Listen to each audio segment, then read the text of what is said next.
Hi, I'm Rachel, and this is my AM reading video for Friday, May 8th, 2026. Going up on a Saturday, but for the first time in a long time, I'm filming on Friday like I always meant to. That being said, I might have made the wrong choice. I am a little pressed for time with my schedule, so chop chop, getting past this intro now and getting into the good stuff. So, as always, I'm going to start these AM reading videos by reviewing a short story from a literary journal, and I just recently started Frankly Feminist, which is an anthology of short stories that were published in Lilith magazine, which is a Jewish women's magazine. And the story I read this week is called In Every Girl's Heart by Myla Goldberg. This takes place at a horse camp.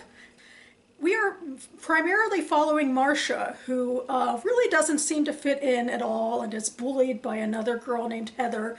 And nothing about the camp necessarily feels that fun. She's in the Bluebird group for ages 10 to 12, and they're losing sort of spirit points to another group, and their counselor is pressing them on that. And it's just a hot and muggy day, and Heather is proclaiming that Marcia is stinky and, unclean and all of that, and they're going to horses, and Marcia is not really a natural horse rider. And so she ultimately decides to get a little bit of revenge by not riding her horse, and she instead tries to dirty some of Heather's non-equestrian clothes with some horse poo. But it seems like that is complicated by the fact that Marcia's horse is not cooperating fully and in fact is stepping on her a little bit, and I guess basically keeping her pinned to the scene of the crime. So yeah, I felt like, there was a lot of tension in this story, and the camp came off as a place that was relatively fake, although I think Goldberg put in like a lot of those sort of advertisements, and like every step we took there was an advertisement about how the camp was pitched to the parents with all the positive exclamation points and all of that, and how obviously we see through the story that reality is much different. But I do feel like all of these little bullet points or exclamation points every other paragraph, it felt like, if not every paragraph, it was a bit overwhelming too, so it was a little harder to get into the story even. The first book I finished this month and this week is GITEL'S Freedom by Iris Mitlin Lav. This was my April page 112 tag pick, so I'm a little behind, but I'm hopefully moving forward here. I'll start with a little bit of a brief introduction that this is historical fiction, I think fictionalized from the author's real-life family. She had a relative that in this story is named GITEL, who when she was a young child in the early 1900s, she came from Belarusia to the United States. First, her father came to basically make a living for himself, and then once he could afford his family, the family came.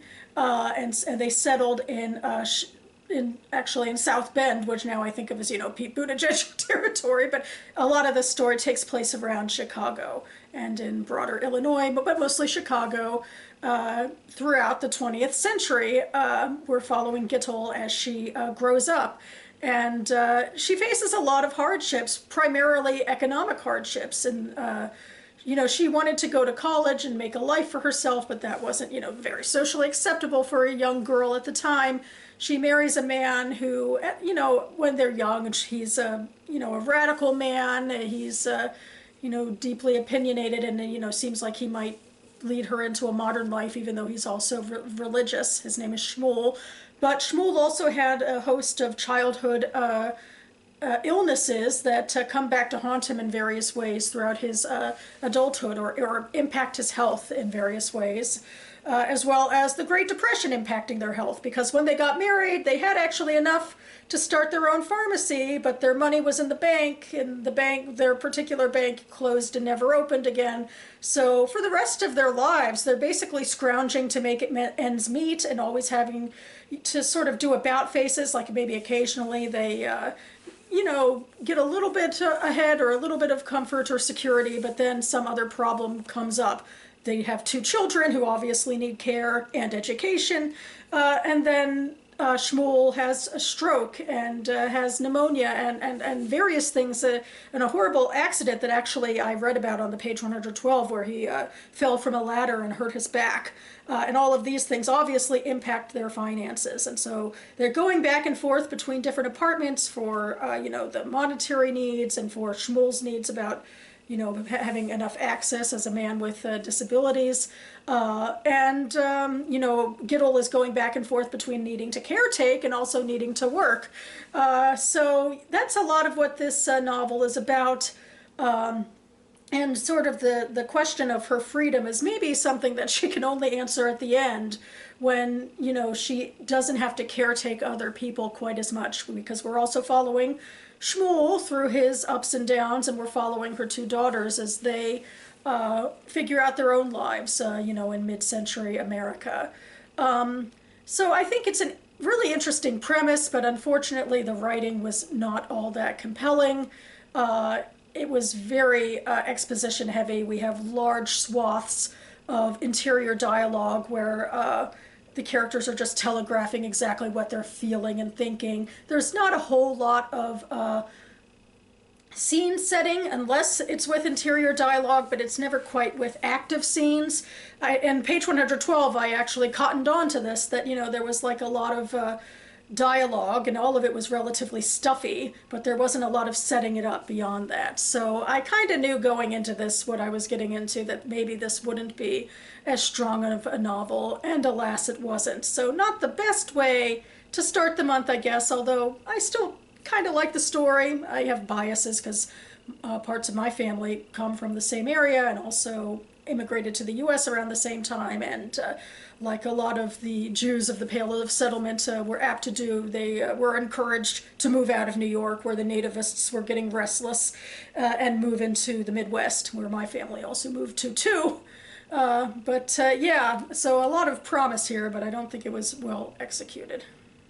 The final book I'll hold up, I've already read and talked about at length. This is A River Alive by Robert Macfarlane.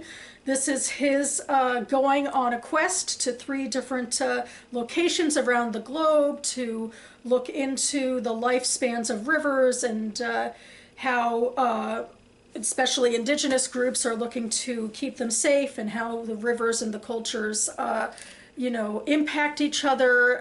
There's a lot about policy and also a lot about spirituality in here, about how naturalism can be, compelling in that way to people. So this was a really powerful book that I read for the BookTube Prize Octafinals, and then I was very surprised to see join my BookTube Prize quarterfinals ballot. So I have to consider it again, although I don't know if I'll have enough time to reread it. I probably won't.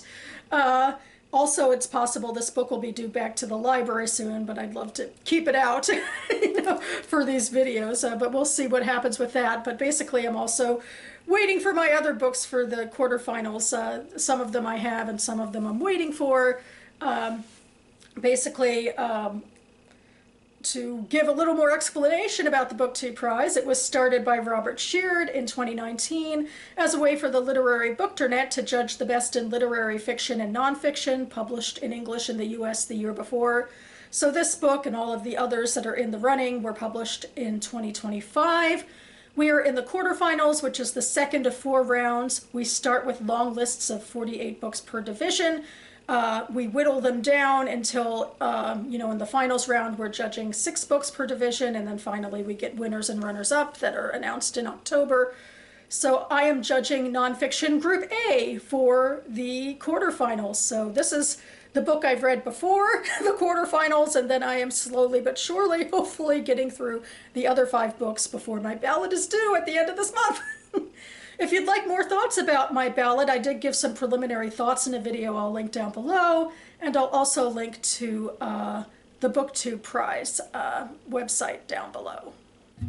And that about covers it for me now. Another final thing I'll link down below is my literary newsletter for April, since that's finally up and running. I include an intro where I highlight all of the literary news that caught my fancy. I have snippets from all of my April reads and the reviews I wrote on Goodreads. I have a book pick and a book quote and a lot of other stuff, or, check it out if you'd like more information. Meanwhile, I'll be back on this channel, speaking of the page 112 tag, to figure out which of those books I'll be adding to my May TBR. The page 112 tag is my monthly TBR game where I pick out 3 books randomly from my physical TBR and then decide which one I'm going to read based on reading page 112. I'll also do my Buzzwordathon pick in that video too, so stay tuned for that. And I hope you're all having a great beginning to May, I hope your weather's being nice. It's still a little up and down for me in the DC area, colder than I would like, alas. But I do feel like so far I'm trying to keep gunning and keep my reading going so, that I can get through everything that I hope to this month. Of course, I'll have to privilege the BookTube prize in that hard deadline coming up on the 30th. So yeah, fun times ahead. And thanks so much for watching, everyone. I'll see you next time.